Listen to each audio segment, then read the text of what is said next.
नमस्कार, मैं अरुण कुमार मंडल, अधिवक्ता, पटना उच्च न्यायालय। आप सबों का मैनसरिया के इस दूसरे ब्लॉग में स्वागत है। आज मैं आपसे किसी अन्य मुकदमे के बारे में चर्चा करना चाहूँगा। आज ये जो मुकदमा है ये जोगबनी थाना कांड संख्या 155 ऑफ 2024 अररिया जिला जो बिहार राज्य में पड़ता है उससे संबंधित है, जिसमें कि मेरा जो मुवक्किल है मोहम्मद इरशाद, वह एनडीपीएस एक्ट के तहत जो है जेल चला जाता है। और जेल जाने का मुख्य कारण उसका यह था कि वह ऑटो ड्राइवर कम ऑनर था, जिसे एक मेडिसिन शॉप वाले ने हायर किया कि उसे कुछ मेडिसिन का कार्टून एक जगह से दूसरे जगह पहुंचाने के लिए भाड़ा मिला और वह तैयार हो गया।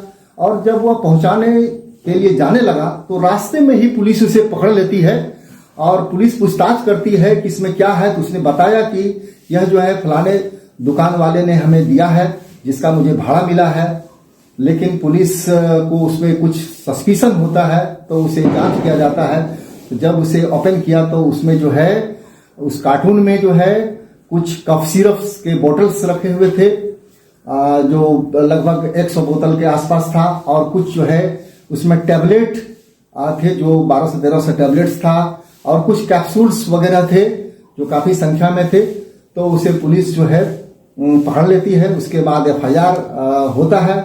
उसे जो है प्रतिबंधित दवाई के जुर्म में रखने के जुर्म में जो है कि उसे जेल भेज दिया जाता है, क्योंकि ये रिकवरी उसी के ऑटो से हुआ था, इसीलिए उसे जो है मुख्य अभियुक्त बनाया गया। और वो लगभग जो है 10 महीने जेल में रह गया। और उसके बाद 17 अक्टूबर 2025 को माननीय उच्च न्यायालय पटना में honourable mister justice Ashok Kumar Pandey के द्वारा उसे जमानत पर रिहा करने का आदेश दिया गया। और बहस के दौरान यह तथ्य सामने आया कि जो section 2D of NDPS act है उसमें जो है यह मेडिसिन जो है वह उस कैटेगरी में नहीं आता है। इसलिए there was no question to go into the details of the quantities of the medicine. और उसे जो है जमानत पर रिहा करने का आदेश दिया गया और अब वह जेल से बाहर आ जाएगा।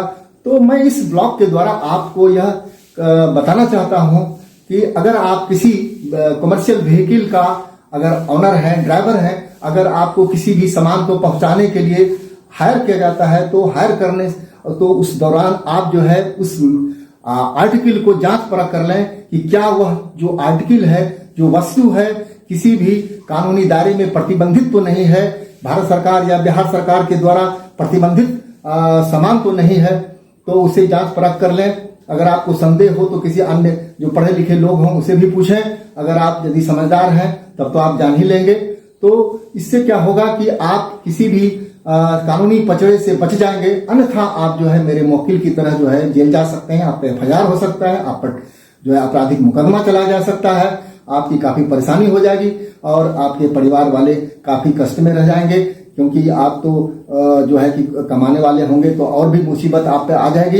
इसलिए जो है आप सतर्क रहें, सजग रहें और इस तरह से आप जो है झंझट से बच सकते हैं। अगर इस वीडियो में अगर आपको किसी भी तरह का कुछ भी अगर आपको यदि अच्छा लगा हो तो इसे लाइक, शेयर और सब्सक्राइब करें। धन्यवाद।